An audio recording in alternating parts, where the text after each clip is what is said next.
Home buying न तब easy थी ना अब सिंपल है। How difficult is buying a home और क्या क्या चीजों का ध्यान रखना चाहिए? Abhishek, to be very honest, it's not very difficult. For example मैं बोलता हूँ कि मेरे पास 50 लाख का बजट है। अगर आपको 50 लाख का बजट है तो आज की डेट में आप मुझसे लोकेशन प्रेफरेंस अपनी साइट से नहीं दे पाओगे कि मुझे नोएडा में सिटी में रहना है। अगला सवाल होता है यार होम लोन सिबिल एक चीज होती है जो सिबिल स्कोर आपका चेक किया जाता है। कहाँ पर ऐसा हो सकता है कि मैं एज अ बायर कहीं फंस जाऊँ? ये सब चीज़ें पहले तो बहुत होती थी। प्रॉपर्टी खरीदते वक्त क्या क्या डॉक्यूमेंट्स है जो हम ध्यान में रखें कि हमारे साथ कोई स्कैम ना हो जाए? कि इसमें पेपर्स चेक करना बहुत जरूरी है। Everybody can not check property papers. आज 2025 में क्या वक्त है? सेल्स वाली बात नहीं करूँगा यहाँ पे। गुड़गांव सजेस्ट नहीं करता। एक राज और खोलते हैं, real estate is the best way to get rich. Abhishek, पहले एक घर बनाऊंगा तेरे घर के सामने, दुनिया बसाऊंगा तेरे घर के सामने। देवानंद साहब का ये गाना है, SD बर्मन साहब का म्यूजिक है और मोहम्मद रफ़ी साहब ने इसको गाया है लता मंगेशकर जी के साथ। ये आप जानते हैं, लेकिन ये भी आप जानते हैं कि होम बाइंग न तब इजी थी ना अब सिंपल है। होम बाइंग एक ऐसा प्रोसेस है जिसमें बहुत सारी कॉम्प्लिकेशंस है, जैसे कि होम लोन हो गया, बैंक इवैल्यूएशंस हो गया, हिडन चार्जेस हो गया, प्री EMIs हो गया, 100 ऐसी चीजें जो आपकी बाइंग को डिफिकल्ट बना सकती हैं। बट आज इन सारे राजों पर से पर्दा उठाएंगे रियल्टी के राज के इस एपिसोड में। हमारे साथ हमारे दो गेस्ट मौजूद हैं, हैरिस और Amar Bali. Welcome to the show. Hi Abhishek. Abhishek, बड़े दिनों बाद हमारी मुलाकात हुई अमर भाई, हैरिस भाई। बिल्कुल। लेकिन आज का मुद्दा भी कुछ ऐसा है। आज हम चीज़ें बिल्कुल सिंपल कर देंगे। यहाँ पे वो राज खोलेंगे जो होम बाइंग से जुड़े हैं, खास तौर पर होम लोन से जुड़े हैं या ऐसी उन चीज़ों से जुड़े हैं जो हमें इंटरनली फिक्स करनी है। तो my first question to you Harris भाई is that how difficult is buying a home अभी सोचना, और क्या क्या चीज़ों का ध्यान रखना चाहिए जब हम घर खरीदने जाएं? Abhishek, to be very honest, it's not very difficult. बहुत ज़्यादा मुश्किल नहीं है घर खरीदना। बट हाँ, ये ज़रूर है कि जो फर्स्ट टाइम बायर है, जो फर्स्ट टाइम घर खरीद रहा है, उसको बहुत नॉलेज नहीं होती। तो उसको कुछ अवेयरनेस होनी चाहिए कि उसको स्टेप बाय स्टेप क्या क्या चीज़ें नोटिस करनी है, क्या क्या चीज़ें मॉनिटर करनी है, फिर वो डिसीजन लेना है कि उसको किसी तरह का धोखा ना हो। तो आज आपसे सारे स्टेप्स हमको जानने हैं। हाँ जी। Step number 1। हाँ, तो सबसे पहले उसको अपनी रिक्वायरमेंट समझनी पड़ेगी कि मेरी इतनी बड़ी फैमिली है। यूजुअली आप रियल एस्टेट में सोचोगे तो सबसे पहले आपसे बजट पूछा जाता है। क्या बजट है सर आप? आपका बजट बताओ, उस हिसाब से हम आपको प्रॉपर्टी बताएंगे। मेरे को ऐसा लगता है कि सबसे पहले क्लाइंट से रिक्वायरमेंट पूछो। सर, आपके पास कितने मेंबर्स हैं, कितना BHK देख रहे हो आप, 2 BHK, 2.5, 3 BHK, 4 BHK एग्जैक्टली। अब इसमें डिफरेंस बता देता हूँ। 2 टाइप के बायर होते हैं। जो बजट फ्रेंडली हैं, जिनको बजट का इशू नहीं है, उनको आप लोकेशन प्रेफरेंस देते हैं। जिनको बजट का इशू है, उनको लोकेशन आप बताते हैं। तो मतलब आपका ये कहना है कि अगर मेरे घर में मान लीजिए 5 लोग हैं तो मुझे 2.5 BHK चाहिए आइडियली अभिषेक। हाँ, आइडियल सिचुएशन में। और फिर बजट डिसाइड करेगा कि मैं किस लोकेशन पे वो एमिनिटीज पा सकता हूँ। हाँ। सो बेसिकली अगर एक तरीका यही है कि आप पहले क्लाइंट से बजट पूछ ली। जो मेरा पर्सनली तरीका नहीं है, मैं पहले उस क्लाइंट का अंडरस्टैंड करता हूँ, उसके क्या रिक्वायरमेंट है, उसकी लोकेशन प्रेफरेंस, उसकी फैमिली में कितने मेंबर्स हैं, उसके बच्चे कौन से स्कूल में पढ़ते हैं। So these are the basic things जो मैं पहले एक क्लाइंट से जानना चाहता हूँ। उसी हिसाब से उसका बजट पूछ के सेकंड क्वेश्चन मेरा आता है, आपका बजट क्या है। जब वो मेरे को बजट बताता है, फिर तब मैं ये डिसाइड करता हूँ कि इसको अपनी लोकेशन इसके प्रेफरेंस के हिसाब से मिल सकती है या नहीं। फॉर एग्जाम्पल मैं बोलता हूँ कि मेरे पास 50 लाख का बजट है और मुझे 3 BHK चाहिए, तो कैसे, हाउ डज दैट गो? हाँ, सो बेसिकली अगर आपको 50 लाख का बजट है तो आज की डेट में आप मुझसे लोकेशन प्रेफरेंस अपनी साइट से नहीं दे पाओगे कि मुझे नोएडा में सिटी में रहना है, मुझे एक्सप्रेसवे पे रहना है। क्योंकि नोएडा के अंदर मैं बात करूँ या गुड़गांव के अंदर बात करूँ तो आज की डेट में 3 BHK जो है वो 15,000 रुपये पर स्क्वायर फीट के नीचे नहीं है। और 3 BHK की बात करूँ तो 1500 स्क्वायर फीट से स्टार्ट होता है। तो आप खुद कैलकुलेट कर लो कि वो आपके बजट के बहुत बाहर जाता है। But yes, there are location outside Noida, outside Gurgaon. आप थोड़ा 15-20 किलोमीटर, 25 किलोमीटर, नोएडा नहीं तो आप ग्रेटर नोएडा से थोड़ा सा और आगे चली जाइए, न्यू गुड़गांव चले जाओ। Yes. So if you want a good living then you have to compromise on the location, अगर आपका बजट कम है। और अगर आपका बजट अच्छा है then you can choose whatever location as per your preference. हाँ, तो एक पॉइंट और है ये इन सब चीज़ों के अलावा कि अगर आपको घर खरीदना है और आपने फाइनलाइज कर लिया कि आपका बजट क्या है, आप कौन सी लोकेशन पे जा रहे हो, या कितने लोग हैं आपके घर में, अगला सवाल होता है यार होम लोन का क्या होगा? होम लोन एक ऐसी चीज़ है जो सबसे ज़्यादा डराती है एक प्रोस्पेक्टिव बायर को। तो what is the process of home loan? क्या ये इतना सिंपल है जितना एड्स में हम देखते हैं, या ये डिफिकल्ट प्रोसेस है, इसको बस सिंपली बताया जाता है, हिडन चार्जेस वगैरह का भी कोई सीन होता है इसमें? नहीं अभिषेक, ये अब सिंपलर है I would say from before. जैसे कि मैंने कहा पहले भी कि ये सिबिल एक चीज़ होती है जो सिबिल स्कोर आपका चेक किया जाता है। You need to get your KYC verified by the banks, and obviously all these documents once they are checked by the banks only then the loan will be sanction to you. But yes, if you're into business, then your ITRs of the past 3 years will be checked. If you're a salaried person, your pay slips will be checked. So obviously काफ़ी चीज़ें इसमें criterias होते हैं जो कि check होते हैं. I won't say it's difficult, I won't say it's simple, but yes, if you're आप अपनी साफ सफाई से अपने लोन्स और अपने EMIs वगैरह अपने बैंक्स को और गवर्नमेंट को वापस दे रहे हैं, तो I think you get a home loan very easily. कितनी बार ऐसा होता है कि लोग आपके पास आते हैं, प्रॉपर्टी देखते हैं, पसंद करते हैं, और उनका होम लोन नहीं हो पाता? नहीं, उसमें फिर ये रीज़न है कि या तो वो फिर जो प्रॉपर्टी है वो लोनेबल भी है कि नहीं है. Okay. So that is a bank evaluation. उसमें वो होता है, उसमें फिर वो बैंक की इन्वॉल्वमेंट आती है, where the evaluator comes and checks the property कि ये कितने रेट की है, is it even worth it giving a loan. So that is a bank evaluation. So every property in Delhi NCR does not have to be loanable. So that has to be checked. If that is loanable then it comes to the buyer कि उसकी CIBIL और उसकी credibility कैसी है. कुछ ये भी होता है ना हैरिस कि बहुत सारी प्रॉपर्टीज ऐसी होती है, जैसा अभी अमर भाई ने बताया कि वो लोनेबल नहीं है, और बहुत सारे ऐसे लोग होते हैं जो ऐसी प्रॉपर्टीज पे हाथ ही नहीं डालते जो लोनेबल नहीं होती. तो क्या ये धारणा सही है कि जिस प्रॉपर्टी पे लोन हो रहा है वही सही है? एक क्या कॉन्सेप्ट है इन्वेस्टर्स का विच इज़ मैं बोलूँगा वो काफ़ी हद तक ठीक भी है, क्योंकि बैंक्स जो होते हैं ना वो बहुत डिटेल्ड वाला वेरिफिकेशंस और ये सब चीज़ें करते हैं. तो काफ़ी बार एक इन्वेस्टर जिसको लोन नहीं भी चाहिए होता वो भी जान के 50% लोन के लिए अप्लाई कर देगा, to be doubly sure. Exactly that the property that I am buying वो जेन्युइन हो. क्योंकि बैंक वालों की जो वेरिफिकेशन होती है ना वो एक हमारी वेरिफिकेशन या आपकी वेरिफिकेशन से 10 टाइम ज़्यादा स्ट्रांग होती है. कई बार ऐसी भी प्रॉपर्टीज होती हैं जो बैंक वेरीफाई करता है, बट एंड में जाकर they never see the light. वहाँ क्या प्रॉब्लम हो जाता है? देखिए, आई बी वेरी ऑनेस्ट, ऐसी प्रॉपर्टीज़ पहले पास्ट में जितनी हमने देखा है, ये जो आप बात कर रहे हैं ये कर रहे हैं 2016 से पहले की बात.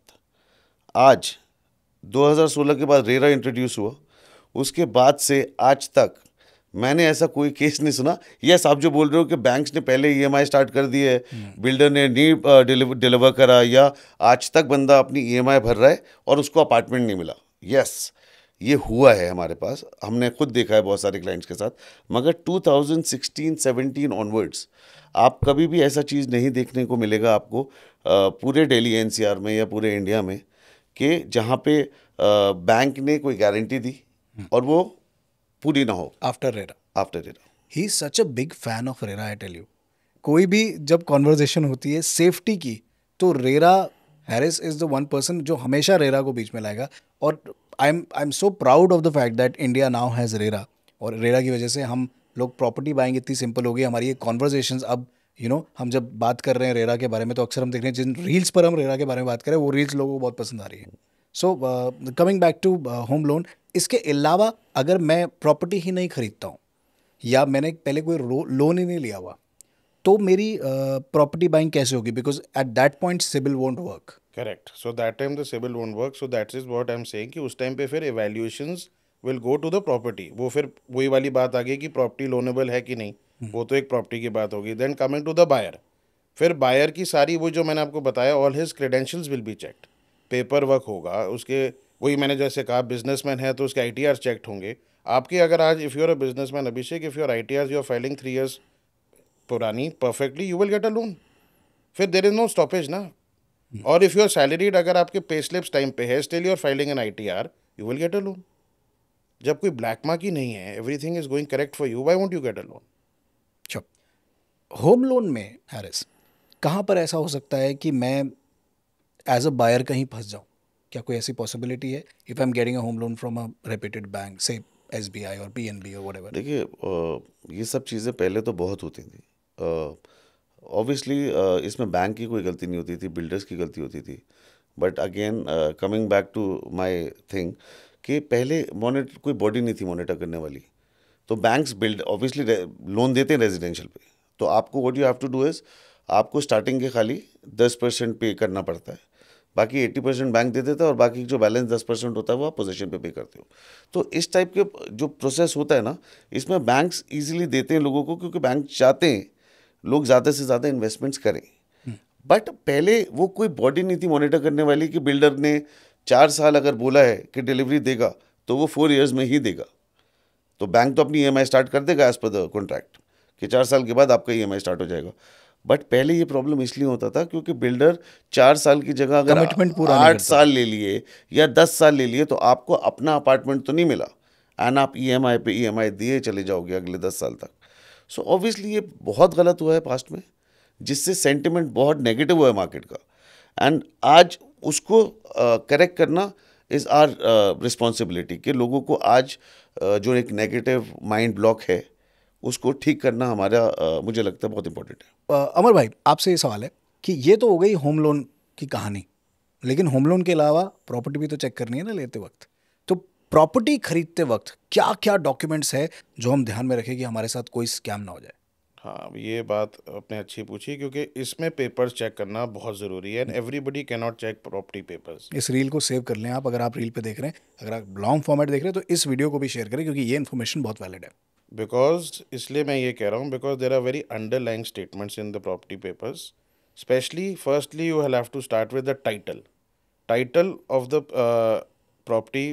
का मतलब ये है कि जो सेलर है वो उसके नाम पे ये प्रॉपर्टी है भी या नहीं है. Is it on a GPA या किसी के विल से आ रही है, मतलब सो एंड सो बहुत चीज़ें होती हैं. चेन ऑफ डॉक्यूमेंट्स है कि नहीं है, किससे उसने ली, बाय द टाइम ही अगर हम किसी इंडिविजुअल से बाय कर रहे हैं तो चेन ऑफ डॉक्यूमेंट देखिए. चेन ऑफ डॉक्यूमेंट्स तो देखने पड़ेंगे ना, क्योंकि उसने तो किसी से ली होगी ना. या तो ही इज़ द अलॉटी, फिर तो you're okay. But if is not the allottee then he is bought it from XYZ. For example generational अगर प्रॉपर्टी है तो चेन ऑफ डॉक्यूमेंट. जनरेशनल नहीं, it is like for example you are buying it from X is bought it from Y is bought it from Z. तो वो जो chain है वो भी सारी चेक होगी. ठीक है. उसके बाद आपके सारे जो प्लान्स वगैरह सैंक्शनड हैं, can I even make that kind of house और a building on that area, उतना FAR है अप्रूव्ड, नहीं है approved. And then finally you come on OC which is occupational certificate या CC which is completion certificate.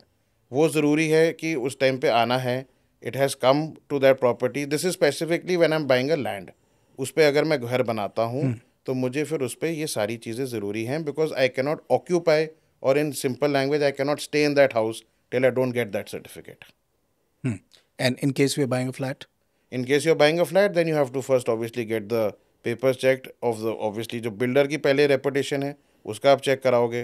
Flat में फिर obviously you will get the registry done. उसमें builder buyer agreement होता है, that is called BBA. उसकी registry कराओगे. उसमें obviously it's a very, that's like exactly I said, पढ़ना मुश्किल क्योंकि वो 100 पेजेस का एक एग्रीमेंट होता है. It is usually the same with all the builders, but एक बार अगर आप पढ़ लो या पढ़वा लो तो बेटर रहेगा. क्या होता है फिर वो उस तरह से हो जाता है कि जैसे रेडियो एड्स में हम सुनते हैं पान मसाला बात करें आज बार वो लोग फटाफट साइन नहीं करते हैं उसको. वो जो स्टॉक मार्केट में भी होता है. तो एक अभिषेक एक कहावत है कि बैंक के लोन के पेपर्स और प्रॉपर्टी बिल्डर के BBA बिल्डर बायर एग्रीमेंट ना ही पढ़ो तो अच्छा है. बिकॉज इसका सिंपल वजह यह है, एक तो वो इतना लेंदी होगा, इतना बड़ा होगा कि आप सोच के पहले आप पेपर्स देख देख के आधे तो बैठ जाओगे. आप साइन करते हुए थक जाते हो तो सोचो पढ़ने पे आ जाओगे तो कितने टाइम में पढ़ पाओगे. एक बात. दूसरा, आप पढ़ने के बाद you can not do anything about it, क्योंकि आपके इंडिविजुअल के बोलने पे builder will not do any changes.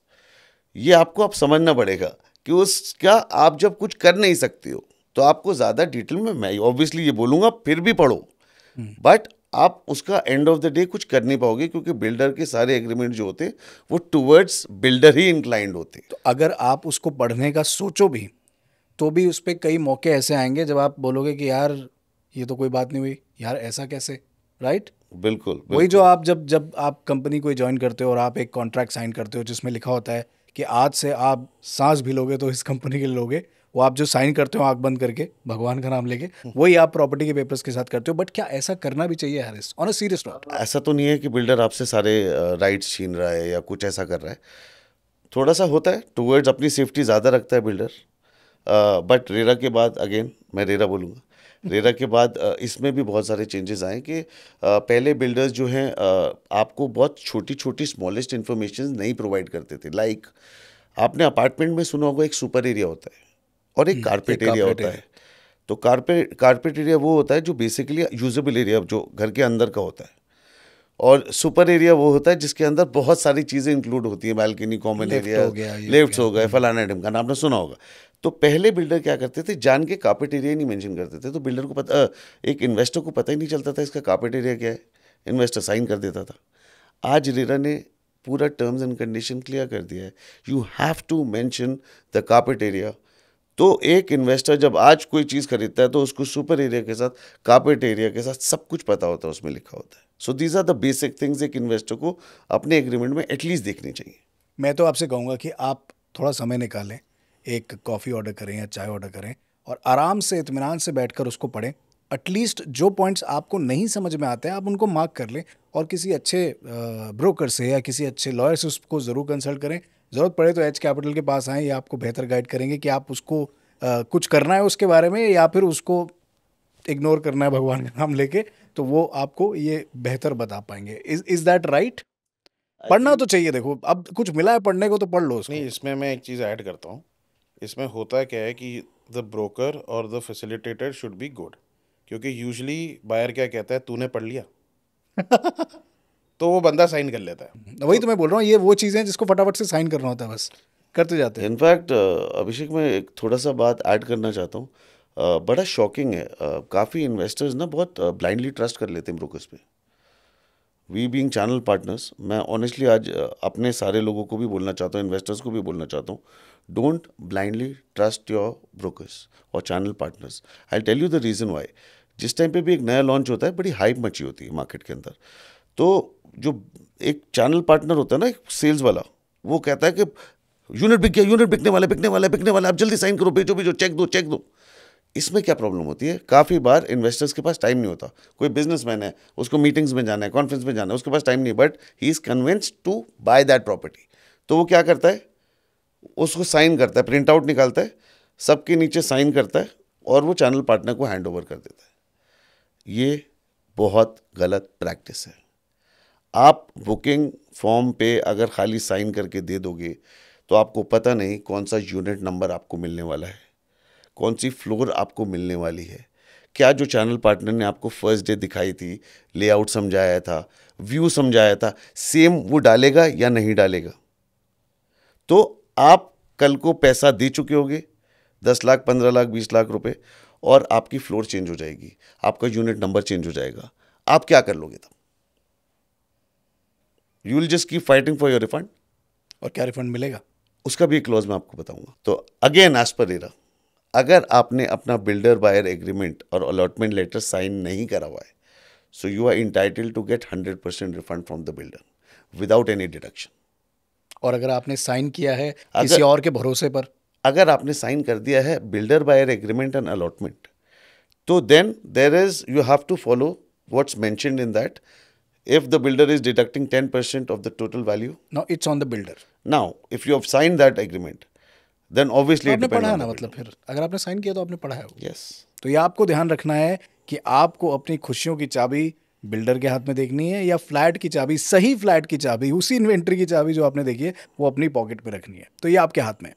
Harris भाई, what is the best time to buy a house? Abhishek, sales वाली बात नहीं करूँगा यहाँ पे, नहीं करनी भी नहीं है, रियलिटी का राज है ये। रियलिटी का राज है। और सेल्स वाला तो कहता है हर टाइम ही बेस्ट टाइम होता है प्रॉपर्टी खरीदने का। तो जब आप मुझसे राज की बात पूछना चाह रहे हैं तो मैं आपको सच आंसर करने की कोशिश करता हूँ। बेसिकली एक इकोनॉमिक साइकिल होती है हर कंट्री की। एक इकोनॉमिक साइकिल है, 4-5 साल एक मार्केट ऊपर जाती है और 4-5 साल करेक्शन होता है। क्योंकि अगर एक ही मार्केट ऊपर ही जाती रहेगी तो फिर कोई भी कुछ भी नहीं खरीद पाएगा। मतलब everything will be very expensive, सब चीज़ें इतनी महंगी हो जाएंगी, कोई ख़रीद ही नहीं पाएगा। तो एक करेक्शन होना बहुत इंपॉर्टेंट होता है, और वो करेक्शन किसी भी रीज़न से हो सकता है। मतलब कोई भी रीज़न उसका हो जाएगा, कोई कॉज बन जाएगा, कोई रीज़न हो जाएगा कहीं, लेकिन 4-5 साल में पर होगा। 4-5 साल में एक करेक्शन होता है। तो ये इकोनॉमिक साइकिल होती है हर कंट्री की, जो हमें समझनी बहुत इंपॉर्टेंट है। So there is entry point when you want to enter. कोई भी प्रॉपर्टी में आप एंटर करना चाहते हो तो एक एंट्री पॉइंट होता है और एक एग्जिट पॉइंट होता है। जो एक्सटर्नली होता है, आपका उसमें कोई रोल नहीं। वो रोल हर किसी को पता नहीं होता है। सो अगर आप नॉलेजेबल हैं, आप मार्केट स्टडी करते हो, आप इंटरनेशनल मार्केट स्टडी करते हो, तो आप अपने क्लाइंट को ये गाइड कर सकते हो कि बॉस, लास्ट 4 साल की स्टडी, 5 साल की स्टडी ये बोलती है market was going up, the rates have been going up, यहाँ तक पहुँच चुके हैं, करेक्शन इज़ ड्यू, कभी भी हो सकती है। तो आप उसको एडवाइस कर सकते हो कि अभी this is not the right time to invest, रोक लो अपना पैसा 2 साल। What is the time now? आज 2025 में क्या वक्त है? हाँ, सो अब मैं 2 डिफरेंट मार्केट के बारे में बताता हूँ। अगेन, आप राज की बात बोल रहे हैं तो आज खोलता हूँ कि अगर आप मुझसे आज बोलोगे दिल्ली कैसे एनसीआर, पॉडकास्ट जब शुरू हुआ था तो मैं हैरिस से राज निकलवाता था, और अब जब ये पॉडकास्ट कुछ दिन हो गए हैं, कुछ वक्त हो गया है, तो हैरिस खुद ब खुद राज बताने लगते हैं। जी प्लीज बताएं। तो आप अगर आज मार्केट दिल्ली एनसीआर की मुझसे बोलोगे कि दिल्ली एनसीआर में कहाँ पे इन्वेस्ट करना चाहिए, कहाँ नहीं करना चाहिए, तो मैं बोलूँगा कि मेरे हिसाब से मैं अपने इन्वेस्टर को गुड़गांव सजेस्ट नहीं करता, नहीं करूँगा, नहीं करता आज की डेट में, despite the कमेलियाज of the world and everything. अगर आप पिछले Okay. 5 साल का ग्राफ देखोगे गुड़गांव का, तो आपको एग्जैक्टली मेरे सारे आंसर्स मिल जाएंगे कि पिछले 4 से 5 साल में गुड़गांव मार्केट का क्या हुआ है। एक मेरा यहाँ पे एक क्विक क्वेश्चन, ये जो 100 करोड़ के फ्लैट और ये जो महंगे से महंगी प्रॉपर्टीज, एक होता है महंगा, एक होता है महंगे से भी महंगा, जो प्रॉपर्टीज हमें सुनने में आती हैं, क्या ये मेडअप हाइप है, होती है अक्सर, या क्या जेन्युइनली इतनी महंगी प्रॉपर्टीज हैं, और क्यों हैं अगर हैं तो? अभिषेक, जेन्युइनली इतनी महंगी प्रॉपर्टीज़ भी हैं, और अब जो नई नई प्रॉपर्टीज़ आ रही हैं और इतनी महंगी महंगी आ रही हैं, वो इसलिए आ रही हैं क्योंकि जो लास्ट रेट कभी भी लॉन्च हुआ होगा, किसी बिल्डर ने लॉन्च करा होगा इतनी महंगी प्रॉपर्टी, वो सब बिक गया। एक बिल्डर कैसे नई प्रॉपर्टी इतनी महंगी निकालता है? जब उसका पुराना माल बिकता है। आज मैंने फॉर एग्जांपल किसी बिल्डर ने 50 करोड़ रुपए का अपार्टमेंट निकाला, अगर वो सारा सोल्ड आउट है तो उसके अंदर हिम्मत होगी, वो अगला प्रॉपर्टी 80 करोड़ रुपए की निकाल के देखेगा ये बिकता है नहीं बिकता है। And there are buyers for everything. ये 100 करोड़ के फ्लैट भी लोग ऐसे खरीद रहे हैं जैसे मतलब कुछ अमाउंट ही नहीं हो 100 करोड़। अभिषेक, ऑनेस्टली कभी कभी आप तो मुझसे पूछ रहे हैं, एंड कभी कभी मैं तो इस ट्रेड में हूँ इतने सालों से, मैं भी कभी कभी सोचता हूँ कि पैसा कहाँ से आता है, ये लोग कौन है। फॉर एग्जाम्पल, मतलब इतने सालों के एक्सपीरियंस के बाद भी कभी कभी मेरा अपनी नॉलेज भी, अपना एक्सपीरियंस भी फेल होता है कि we are talking about 100 crore apartment, 100 crore रुपये अपार्टमेंट, आप मजाक नहीं है। एंड अगर उसका भी बायर इतना इजीली है, इजीली मिल रहा है, people are running for that property. So आज की डेट में जो भी प्रॉपर्टी लॉन्च हो रही है वो 10 करोड़, 12 करोड़, 15 करोड़, अगर उसके भी बायर्स हैं मार्केट के अंदर, तो बायर्स तो हैं। So we need to understand what is the sentiment of the market. Coming back to entry point and exit point, मैं आपसे ये बोल रहा था कि हमारे को ये रियलाइज़ करना चाहिए 4-5 साल में जब मार्केट बूम कर चुकी है, तो उसके बाद एक पॉइंट पे करेक्शन आना है। So you need to guide accordingly कि यहाँ पे अब आपको इन्वेस्टमेंट थोड़ा रुक के सोच के करना चाहिए, एंड यहाँ पे डेवलपिंग है, यहाँ पे और चीज़ें आ रही हैं और आपको इस सेक्टर में करना चाहिए। तो ये एक एक्सपर्ट ही आपको बता सकता आपने कहा इस वक्त गुड़गांव में इन्वेस्ट करना इज नॉट वायबल, Not कहाँ viable. इन्वेस्ट करना चाहिए? I think close to Noida International Airport, where airport is coming up, inauguration होने वाला है, where there's film city coming up। आज की डेट में फिल्म सिटी आ रही है, सारा कॉरपोरेट जो है, आईटी सेक्टर जो है, सब जेवर की तरफ मूव कर रहा है। That's Noida international airport, that's developing sector. एक सिटी बन रही है, एक नया शहर बन रहा है, तो वहाँ पे सब कुछ डेवलपिंग है। तो आपको पैसा वहीं डालना चाहिए जहाँ पे डेवलपिंग हो, क्योंकि वहाँ पे वो वैल्यूज़ आपको मिलेंगी जो आप आज अफोर्ड कर सकते हो। 5 साल बाद शायद वो वैल्यूज़ भी चेंज हो जाएंगी। वही बढ़ जाएगा। एग्जैक्टली। क्या हमें एक ऐसी प्रॉपर्टी में इन्वेस्ट करना चाहिए that is in the making, या ऑलरेडी जो बन गई है, जो रेडी फॉर सेल है, या जिसका जो सैम्पल फ्लैट की तरह सारे फ्लैट बन गए हैं, उस तरह की प्रॉपर्टी में जाना चाहिए? बना बनाया या बन रहा है? ओके, कौन सा? 2 डिफरेंट टाइम्स का मैं आपको एग्जांपल दे देता हूँ। Before 2016 ready to move, because it is safe. After 2016 under construction. अब बड़ा डिफरेंट स्टाइल में आंसर कर रहा हूँ। सेंटिमेंट बहुत नेगेटिव था मार्केट का, क्योंकि कोई बॉडी नहीं थी गवर्न करने के लिए। रेरा 2016 में आया। 2017 से आज की डेट में आपको सिर्फ अंडर कंस्ट्रक्शन प्रॉपर्टी में इन्वेस्ट करना चाहिए। उसके बहुत सारे रीजंस हैं और मैं आपको बताता हूँ। नंबर 1, आप आज की डेट में एक अपार्टमेंट लेने जाते हो, तो आप एक अपार्टमेंट जब लेने जाते हो तो आपकी फ्लोर की प्रेफरेंस होती है, आपका एक व्यू का प्रेफरेंस होता है, आपकी एक लोकेशन की प्रेफरेंस होती है। तो आपकी ये सारी प्रेफरेंसेस होती है, वो सारी चीज़ें पॉइंट्स आप लिखते हो। जब आप अंडर कंस्ट्रक्शन प्रॉपर्टी लेते हो तो उसमें आपकी सारी नए लॉन्च की प्रॉपर्टी जब आप लोगे तो वहाँ पे सारी अवेलेबिलिटी आपको मिल जाएगी, आपको आपकी मर्ज़ी की फ्लोर मिल जाएगी, आपको अपने मर्ज़ी का व्यू मिल जाएगा।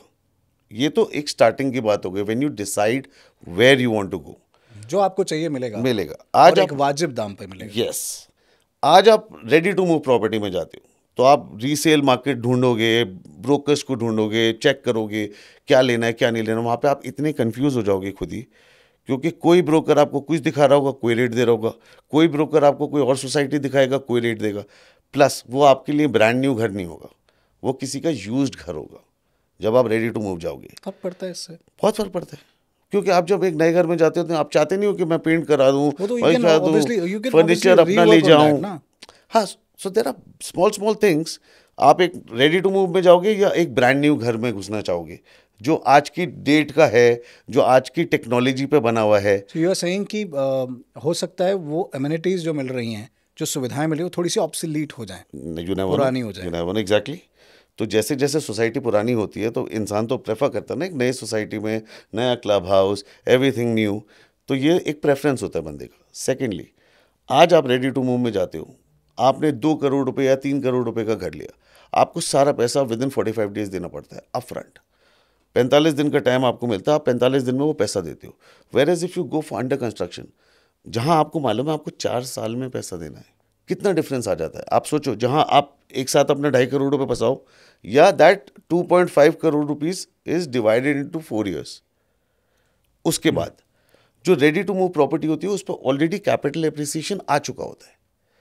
Every year there is capital appreciation, आप उससे बच जाते हो जब आप। तो 1000 रुपीज पर स्क्वायर फीट से लेकर 1500 रुपए का कैपिटल एप्रिसिएशन आता है ड्यूरिंग दिस फेज। मतलब पहला साल, दूसरा साल, तीसरा साल, चौथा साल। तो आपने अगर 5000 रुपये या 6000 रुपये पर स्क्वायर फीट पे चीज़ ली, वो ऑटोमेटिक 10, 11, 12,000 रुपये की हो गई जब तक आप रेडी टू मूव हुई। तो ये सारी कॉस्ट आप बचा सकते तो हो। ये जब सारी कॉस्ट आप स्टार्टिंग में बचा सकते हो अगर आप वो लेते हो, अपफ्रंट पैसा नहीं देते हो। आप ये सारा कैपिटल एप्रिसिएशन एंजॉय कर सकते हो।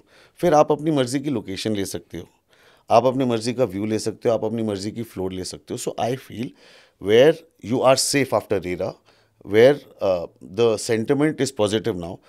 रेरा एक ऐसी बॉडी है जो आपको सेफ गार्ड कर रही है। तो मुझे लगता है कि आज आपको सिर्फ अंडर कंस्ट्रक्शन में जाना चाहिए, बिकॉज आपके लिए बहुत मेजर हेल्प हो जाती है। तो अकॉर्डिंग टू हैरिस, सब्र का फल मीठा होता है, और उस फल को खाने के लिए आपको वो प्रॉपर्टी लेनी पड़ेगी जो अभी अंडर कंस्ट्रक्शन है, उसमें आपका थोड़ा सा ज़्यादा फायदा है। हालांकि अगर आप बनी बनाई में विश्वास रखते हो तो आप उसके लिए भी जा सकते हो। अमर भाई, ये तो चलो हो गई कि नई प्रॉपर्टी ले, अंडर कंस्ट्रक्शन ले या बनी बनाई ले, लेकिन इंटरेस्ट रेट पर भी हम थोड़ा पैसा बचा सकते हैं। तो कैसे, जब हम होम बाइंग के लिए जा रहे हैं तो इंटरेस्ट रेट पर कैसे पैसा बचाएं? ये बड़ा एक गुरु मंत्र है जो आपसे हमको चाहिए। अभिषेक, इसमें बेसिकली लॉजिकली 3-4 पॉइंट्स ही हैं which will understand, the viewers will understand, कि जब आप लोन ले रहे हो, for example if you are taking it for 20 years, obviously the interest will be more for 20 years. Try to reduce it to 15 years, but उसमें EMI बढ़ जाएगी आपकी, so you have to see your pocket, but this is one way to reduce your interest rate. कि आप tenure कम कर लें, tenure कम कर लें, बट EMI उसमें बढ़ती है आपकी, but then you have to बढ़ेगी, see your obviously. pocket, but उसमें हाँ इंटरेस्ट रेट गिरेगा। Secondly, then you have to see कि इसमें क्या आपके रेट्स फिक्स्ड हैं for all the 20 years. Try and go for an open end scheme, जिसमें अकॉर्डिंग टू द गवर्नमेंट जब नया फाइनेंशियल ईयर में बजट्स आते हैं, रेट्स गिरते हैं तो आपके भी गिरे। So don't go for a fixed interest rates. ओ ये भी ध्यान रखना होता है प्रॉपर्टी कि ये- फिक्स ना हो। कि फिक्स ना हो। You can keep an open ends, floating बोलते हैं इसको। Okay. Thirdly, you can obviously you do get tax benefits on buying houses, obviously from the government. So you should be aware of Aware that, about that. aware about that also. तो मोटा मोटी 2-3 यही points हैं कि जिससे आप अपना usually कम कर सकते हैं interest rates. What are pre EMIs और रियल एस्टेट फाइनेंसिंग में कैसे वर्क करती है? अभिषेक देखो, दिस इज, ये इसको actually in real estate language में स्पेशल पेमेंट प्लान्स बोलते हैं। So obviously the builder, obviously a reputed builder, because he has to have very great and very good contacts and ties with the best banks of the country. So होता क्या है कि and it only works for under construction projects. So होता क्या है कि for example you want to buy a house today जिसका 4 साल का पेमेंट प्लान है, तो इसमें स्पेशल वर्ड क्यों आ गया? क्योंकि यूजली क्या होता है कि आप हर साल कुछ पेमेंट देते रहेंगे बिल्डर को, but in this case you have to only pay 10% और 15%. सी इन पर्टिकुलर प्रोजेक्ट्स कहीं 10 है, कहीं 15 है, कहीं 20 है. सबवेंशन स्कीम की तरह। पहले सबवेंशन बोलते थे इसको, अब इसको स्पेशल पेमेंट प्लान्स बोलते हैं. यस, दे आर मोर और लेस द सेम थिंग. तो 10% अभी दे दिया, फिर कंस्ट्रक्शन के बाद आपने इतना परसेंट दिया, या तो उसके दौरान बीच में किसने दिया? वो बैंक ने बिल्डर को दिया. Correct. This is how you explain. So leveraging in the first or second First, episode we were yes. talking about, Yes. leveraging happens due to this. Yes. Okay. So this makes it very easier and very easy for the buyer to buy something because उसके pocket से उस time पे इतना hefty amount नहीं निकला. Correct. अगर मैंने 1 करोड़ की प्रॉपर्टी ली है फर्ज कीजिए, तो 10 लाख रुपए या 20 लाख रुपए लगा करके मैं उस प्रॉपर्टी में इन्वेस्टेड रह सकता हूँ, और once the property gets matured या जब वैल्यू बढ़ जाए तो मैं उस प्रॉपर्टी को निकाल करके प्रॉफिट बना सकता हूँ। इसमें बेस्ट बात ये एग्जैक्टली ये है, और इसमें ये है कि by the time your possession comes into place, you have not even given all the EMIs, but you have attained that profit in the market. You can sell it, clear all your loans, and also still eat the profit. और क्या हो सकता in fact अभिषेक, अभी बहुत interesting और भी schemes builder लेके आ रहे हैं कि जैसे? आप फॉर एग्जांपल 2 साल में आपका पोजीशन है, तो आपने पहले 2 साल में अपना पोजीशन ले लिया, अब आपको 50% पैसा देना है। आपने 50% पैसा दिया 2 साल में, पोजीशन लिया, अपनी रजिस्ट्री कराई, और बाकी का जो पैसा है वो 2 साल के बाद आपको पे करना स्टार्ट करना है। तो 2 साल तक आप जो भी रेंट आ रहा है, अगर आप रेंट आप एंजॉय कर सकते हैं, आप एंजॉय कर सकते हो, बिल्कुल एंजॉय कर सकते हैं। अगर आपको अपना पर्सनल काम करना है शॉप में, या आपको घर पे रहना है अपने, तो आप अपने घर पे विदाउट रेंटल रहोगे। अगले 2 साल के बाद आपकी EMI स्टार्ट होती है, तो आप अपने बैंक को भी कॉन्टैक्ट करोगे 2 साल के बाद रहने की। Which is interesting. मतलब अगर हमें को इनिशियल लोड है तो वो हम उसको लीवे कर सकते हैं। Very interesting. Absolutely. Okay, because this is reality के राज। एक राज और खोलते हैं। बहुत सारे लोग कमेंट सेक्शन में हमारी रील्स पर लिख रहे हैं कि real estate is the best way to get rich and real estate is the best way to turn black into white. कितनी सच्चाई है इसमें? अभिषेक, पहले आज से कुछ साल पहले की बात मैं करूँगा तो काफ़ी कुछ एग्जिस्ट करता था। ऑनेस्टली आज की डेट में मैं बात करूँ तो बहुत कम है। मतलब to be very honest, it's not that open. How much it was? Percentage में कितना था पहले और अभी कितना? पहले मैं आज से ऑब्वियसली प्रीवियस गवर्नमेंट की मैं बात करूँगा, ऑलमोस्ट कहते थे 40-50 टाइप्स इक्वल रेशियो होता था। 40-50% वाज ब्लैक एंड या 60 वाज समटाइम्स वाइट, 60 40, तो मतलब ये रेशियो चेंज होता था, but I am talking about 10 years back now. आज की डेट में बहुत कम हो चुका है। ऐसा क्यों? क्या रीज़न है? आपको मालूम है हमारी गवर्नमेंट ने क्या जितने भी मेजर्स लिए हैं नोटबंदी के बाद, और ये सारी चीज़ें हुई हैं, तो उससे बहुत इम्प्रूवमेंट है। तो आप कह रहे हो कि नोटबंदी के बाद लोग इतना कैश नहीं रखते अपने पास? आई एम श्योर नहीं रखते होंगे। क्या आपको लगता है कि दोबारा हो जाएगी नोटबंदी ऐसा? अब ज़रूरत नहीं है। अब मुझे लगता है कि ऑलरेडी सब चीज़ें बहुत ट्रैक पे हैं, रियल एस्टेट बहुत ट्रैक पे है, एवरीथिंग इज़ गुड। तो मुझे लगता नहीं कि किसी चीज़ की रिक्वायरमेंट अभी आज की but why do you think traditionally लोग रियल एस्टेट को ब्लैक टू वाइट करने का एक जरिया मानते हैं? देखिए, बेसिकली जो मैंने सुना है वो ये है कि पहले बहुत सारे लोग एंटरटेन करते थे ये चीज़ें, तो ये चीज़ें मार्केट में थी। क्या लिस्टेड बिल्डर्स भी इसको एंटरटेन करते हैं? बड़े से बड़े? इम्पॉसिबल है। आप you talk about all the listed companies, zero cash acceptance. मतलब इनफैक्ट कभी कभी कोई इन्वेस्टर्स हमसे पूछ लेते ना कि यहाँ पे इन्वेस्ट करना है, इस बिल्डर के साथ करना है, क्या हम कैश दे सकते हैं, तो हम कहते हैं नो, ज़ीरो एक्सेप्टेंस। मतलब मानेगा ही नहीं बंदा। मतलब आप बात भी मत करो, ये चीज़ एग्जिस्ट ही नहीं करती आज की डेट में। यस, देयर में भी बिल्डर्स जो होंगे जो आज की डेट में करते होंगे, बट बहुत कम है। प्राइवेट बिल्डर्स जो रेरा के अंडर नहीं आते या कुछ ऐसा? आप ऐसे ही you can समझ say that. तो बड़ा ही डिप्लोमेटिक आंसर यहाँ पर हैरिस का कि ब्लैक का वाइट और वाइट का ब्लैक रियल एस्टेट में कम होता है। इस नोट पर हम रियल्टी के राज को यहीं पर आज के एपिसोड को ख़त्म करते हैं। बहुत बहुत शुक्रिया हैरिस हमसे बात करने के लिए और सच का सामना कराने के लिए, राज खोलने के लिए। अमर भाई बहुत बहुत शुक्रिया आपका भी, सारे राजों से हमें रूबरू कराने के लिए। रियलिटी के राज के अगले एपिसोड में आपसे होगी मुलाकात। बहुत सारे सवाल जो आप हमसे पूछते आए हैं उन सब के जवाब देंगे, और अमर भाई, हरीश भाई फिर से होंगे हमारे साथ। रियलिटी के राज brought to you by Edge capital and powered by भोपू वाला।